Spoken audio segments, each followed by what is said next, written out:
নমস্কার বন্ধুরা, পূর্ণিমা এইচকে চ্যানেলে সবাইকে জানাই অনেক অনেক স্বাগত। তো বন্ধুরা, বৃন্দাবনে আজ আমার দ্বিতীয় দিন।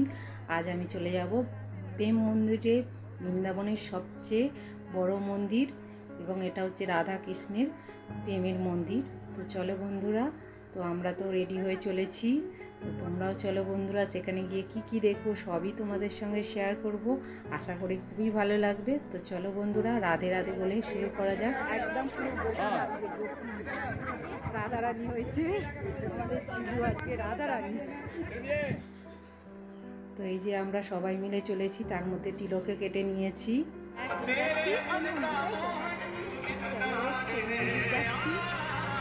তোমরাও চলো আমাদের সাথে।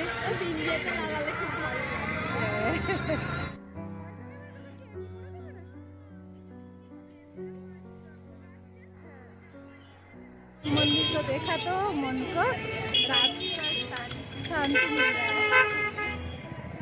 এই যে কথা বলতে বলতে দেখো আমরা প্রায় কাছাকাছি চলে এসেছি। রাধে রাধে। ওই যে দূরের গেট দেখতে পাচ্ছ, ওইটাই হলো প্রবেশদ্বার, মেন প্রবেশদ্বার। তো চলো আমরা এখন ভিতরে প্রবেশ করি, তোমরাও চলো বন্ধুরা। এই যে দেখো কাছাকাছি এসে গেছি একদম। এই যে ঢুকে পড়েছি, দেখো বন্ধুরা, মনে অনেক শান্তি। জয় রাধা কৃষ্ণের জয়। এত সুন্দর মনে হচ্ছে যেন আমরা দেবলোকে চলে এসেছি।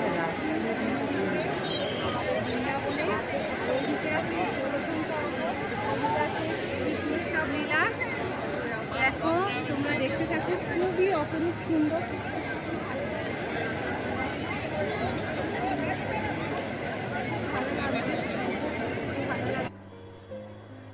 দেখো চারিদিকের ভিউটা খুবই সুন্দর। আর এটা জগৎগুরু কৃপালু মহারাজ বানিয়েছেন। উনি ছিলেন শ্রীকৃষ্ণের বড় ভক্ত, এবং প্রায় 11 বছর ধরে এই মন্দিরটা তৈরি হয়েছে। এবং এখানে রাজস্থান ও উত্তরপ্রদেশে প্রায় 1000 জন মিলে এই মন্দিরটা বানিয়েছে। এবং এটা 2012 সালে 14 জানুয়ারি উদ্বোধন হয়েছিল। তো এইখানে দেখো কৃষ্ণের গোচারণের দৃশ্যটাকে খুব সুন্দরভাবে তুলে ধরেছে, যা দেখলে মনোমুগ্ধ হয়ে যাবে। আর যেটা বলছিলাম, আর এই দিকে রয়েছে দেখো খুব সুন্দর চারিদিকের ভিউটা। যেটা বলছিলাম, এটা হচ্ছে ইটালিয়ান মার্বেল পাথর দিয়ে তৈরি হয়েছে। আর শ্রীকৃষ্ণ রাধার এটা হচ্ছে সবচেয়ে বড় বৃন্দাবনের প্রেম মন্দির। আর ওটা হচ্ছে মহাভারতের সেই রথটা, যেখানে কৃষ্ণ সারথি ছিল আর অর্জুন ছিল, যুদ্ধ করে জিতেছিল কুরুক্ষেত্রে। দেখো চারিদিকের ভিউটা দেখো, খুবই সুন্দর। আগে বসে এডিট করবো, যেন আমরা সত্যিকারে দেবালোকে চলে এসেছি। তোমাদের খুব ভালো লাগছে জানিও। ভালো লাগলে রাধে রাধে বলে কমেন্ট করো, আমার মনেও শান্তি হবে।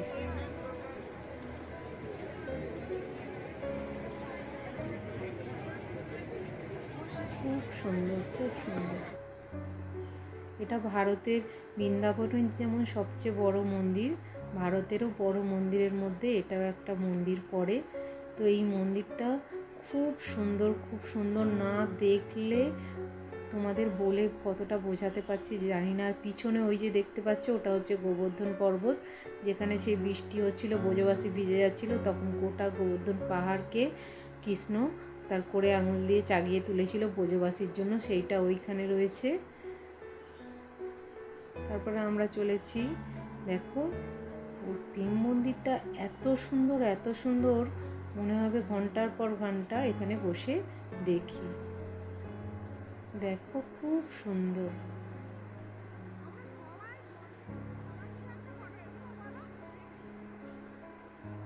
হ্যাঁ, যেটা বলছিলাম, কৃপালু মহারাজ এটা বানিয়েছিলেন, এবং উনি এখানে একটা চিকিৎসালয়ও বানিয়েছে বিধবা এবং বয়স্কদের জন্য, বা যারা। যে আমরা এখন মন্দিরে চলে এসেছি, মন্দিরে উঠছি। জয় শ্রী রাধে, জয় শ্রী রাধে, রাধা রানী জয়, রাধে রাধে, রাধে রাধে।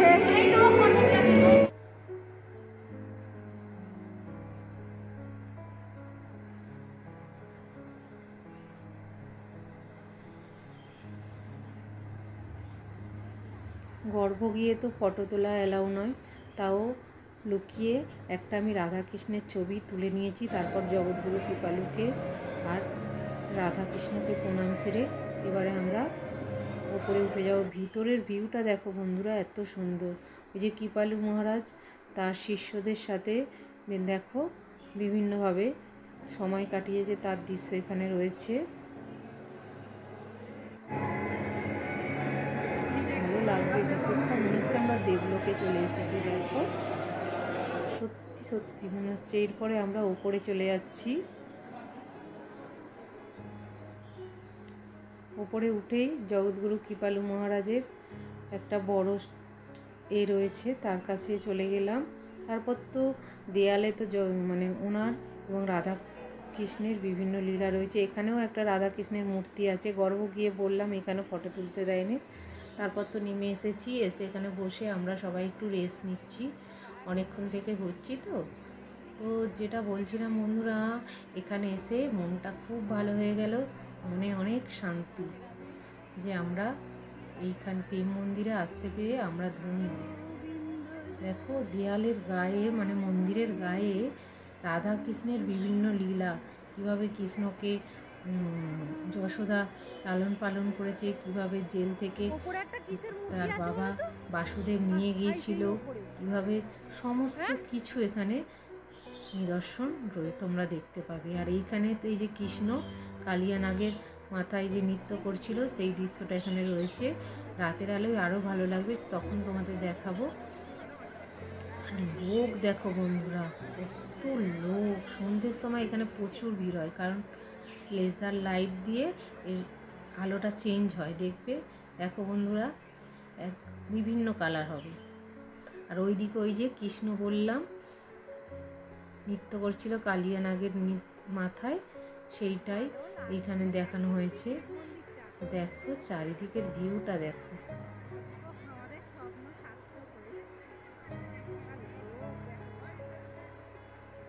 রাধে রাধে রাধে রাধে।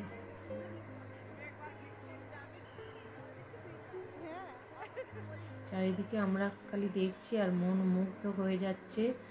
কি করব না করব আর ভেবে পাইনি। এই দেখো আবার একটা কালার। তারপর তো জগৎগুরু কৃপালু মহারাজের আজকে বাৎসরিক ছিল, আমরা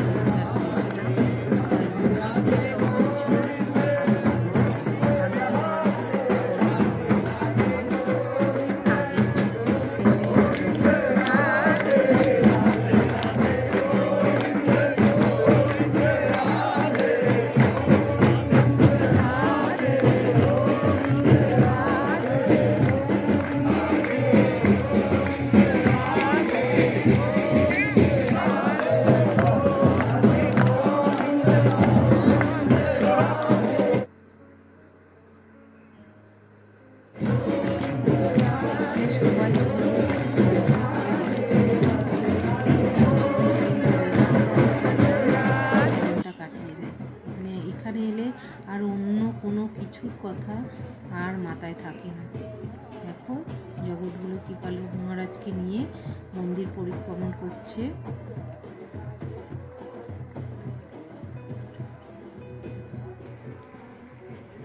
আর এইদিকে যে জলের ফোয়ারাটা দেখিয়েছিলাম, সেই ফোয়ারার সাথে সাথে ওই কৃষ্ণের লীলা, জগৎগুরুর লীলা, জগৎগুরুর সব গল্প এখানে দেখানো হবে। তো আমরা সেইটা এখন দেখতে যাচ্ছি।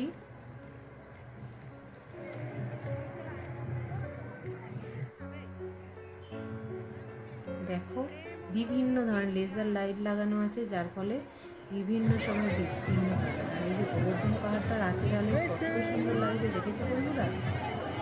এক একটা সময় এক একটা কালার আছে না? লাল, একটা লাল, নীল, গোলাপি, বিভিন্ন সবুজ, বিভিন্ন কালারের, জাস্ট খুব সুন্দর।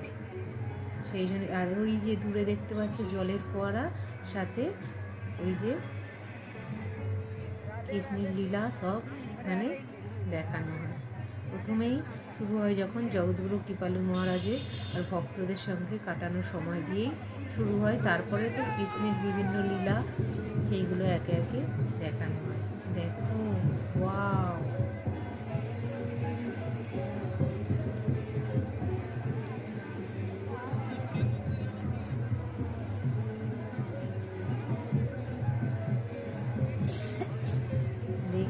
দেখে মন মুগ্ধ হয়ে যাবে। সত্যিকারের মনে হচ্ছে যেন আমরা দেবলোকেই চলে এসেছি, স্বর্গে চলে গেছি। রাতের আলোয় তো এই মন্দিরটা মনে হচ্ছে যেন পুরো স্বর্গ।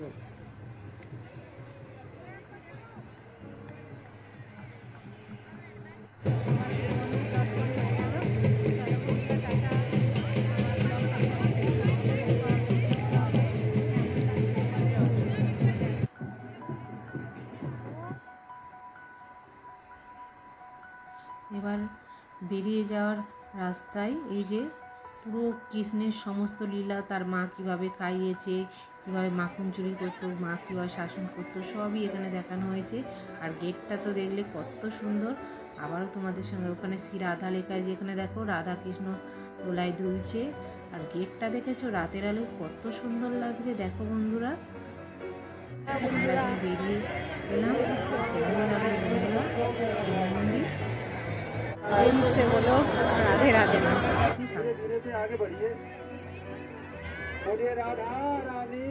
আমরা এখন বেরিয়ে চলেছি এই মন্দির থেকে। তো আমরা যখন চলে যাচ্ছি তখন দেখলাম রাধা কৃষ্ণ এই যে ব্রজভ্রমণে বেরিয়েছে, মানে পরিক্রমণে বেরিয়েছে। তো সেইটাও দর্শন করে আমরা করলাম। বন্ধুরা, আমার ব্লগটা আর বাড়াবো না, দেখা হবে অন্য ব্লগে। আর কেমন লাগলো আমার প্রেম মন্দির অবশ্যই কমেন্ট করে জানিও। ভালো লাগলে একটা লাইক দিয়ে দেবেন। রাধে রাধে বলে আমি আমার ব্লগটা শেষ করছি।